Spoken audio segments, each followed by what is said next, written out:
Bismillahirrahmanirrahim. Students, welcome to the AppSex online support program. Welcome to the General Science class. I am Muhammad Vikas Munir, your General Science teacher. Today we will discuss lesson number 6 of chapter number 2, Our Life and Chemistry. And today's our topic is the basic building elements of life and their importance. So, first of all, students, we will review the previous lecture in which we have discussed the role of science and technology in our daily life, in which we have discussed the applications related to the science and technology, in which we have discussed the computer, which is one of the important applications of the science and technology. And at the end, we have discussed the limitations of the current science in science and technology.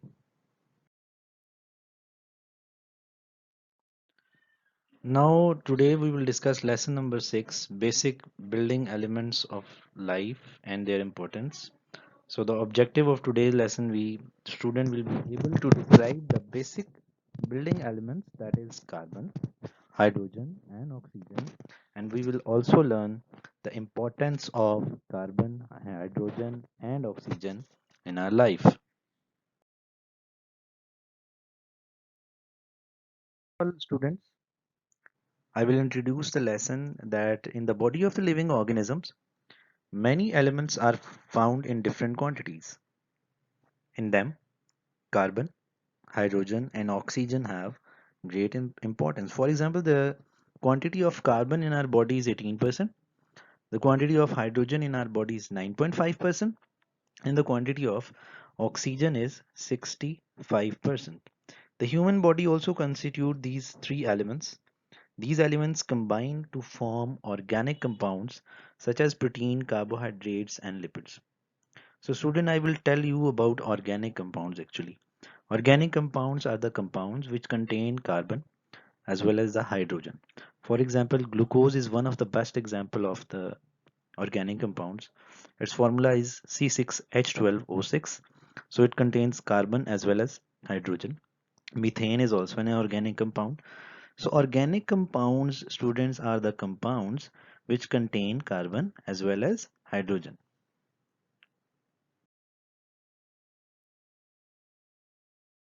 So now students, we will discuss the importance of the carbon, hydrogen and oxygen one by one. The first one is carbon. Carbon is one of the essential part of all the living things on this planet. Small quantities of carbon are found in earth crust as the free element. Carbon is an important element of the natural compounds such as natural gas, petroleum and wood. Carbon is also present in the food we eat. The food containing carbon, hydrogen and oxygen are either carbohydrates, that is starch, sugar, cellulose or fats, while the food containing the carbon, hydrogen and oxygen and sulfur or nitrogen are protein, that is meat and fish. So all the plant life is also made up of compounds containing carbon, hydrogen and oxygen. So other carbon containing compounds are soap, plastic and alcohol. So the students, all the food we eat, so all the natural compounds, for example, the uh, daily things we use like soap and plastic, all these contain small quantities of carbon. So carbon is very important in all the living things.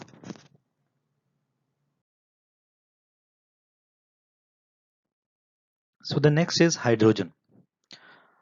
Hydrogen is also essential part of every living things. It is also an essential part of water, that is H2O, and therefore important for all living things. Other than this, it is also found in natural gas which comes in our home for domestic purpose, in which we do the cooking. Most common elements in the universe contain hydrogen. For example, the sun is a huge hot ball, consists almost entirely of the hydrogen.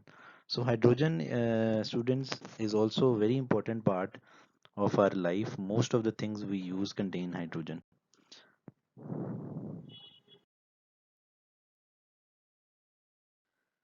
The next is students oxygen, which is very important in our life. We without oxygen we cannot inhale, we cannot exhale, we will not be able to do exercise, we will not survive without oxygen. So it is a colorless, odorless. Odorless means that it doesn't have any smell, but it is slightly soluble in water. Soluble man means it can easily mix with the water.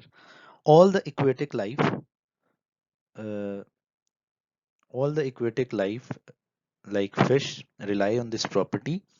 It is also a major constituent of air, means air contains a lot of oxygen.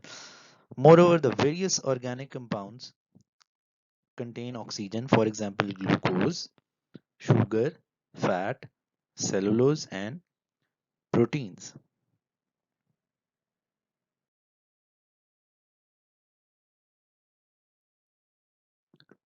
Now, the importance of carbon, hydrogen, and oxygen.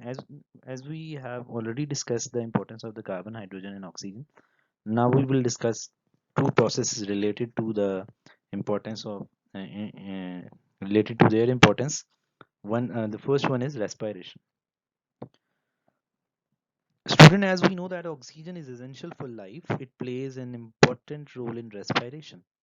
Respiration is actually a process which provides the energy.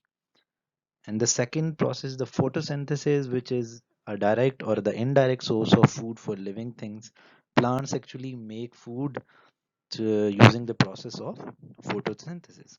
First, we will discuss the respiration. It is a process by which uh, living things use oxygen from the air to oxidize food substances, mainly glucose in their body cell.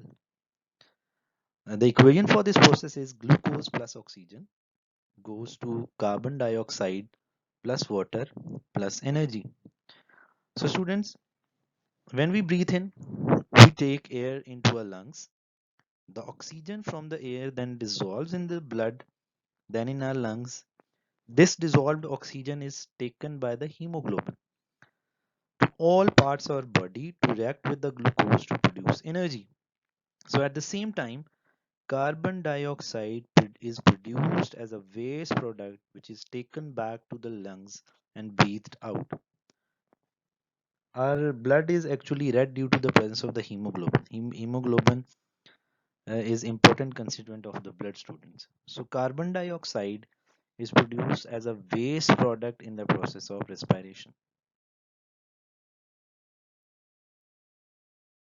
So the second process in which carbon, hydrogen, and oxygen is involved is photosynthesis. Photos means light, and synthesis means putting things together. So it is a process, students, by which green plants manufacture their food or the manufacture glucose from atmospheric carbon dioxide and water from the soil in the presence of sunlight. So we can also say that it is a process by which plants make their own food. The equation for this process is water plus carbon dioxide goes to glucose plus oxygen. So it occurs in the chlorophyll part of the plant. As we know, chlorophyll is the green pigment in the plant due to which the plant looks green. So oxygen is produced as a byproduct during the photosynthesis. Moreover, students, as we know that oxygen is from the equation, it is clear that oxygen is used as a byproduct in this plant. It is a reverse process of the respiration. It is the reverse process of the respiration. The respiration involves oxygen, but in this case, oxygen is claimed as a byproduct in photosynthesis. Moreover, it is also an anabolic process. This is also called anabolic process, means building a process, while the respiration is called catabolic. Catabolic means breaking down process. It is a photosynthesis is a building up process, while catabolic, while respiration is a catabolic process, which is a breaking down process. So this is the basic difference between the photosynthesis and respiration.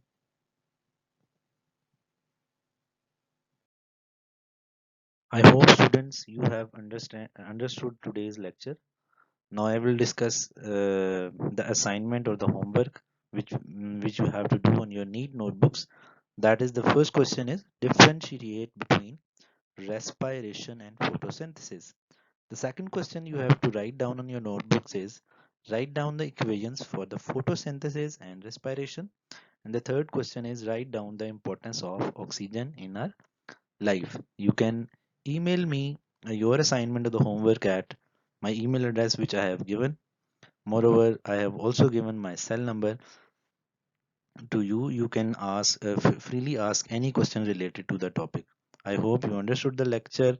Stay safe, stay healthy, take care, and Allah Hafiz.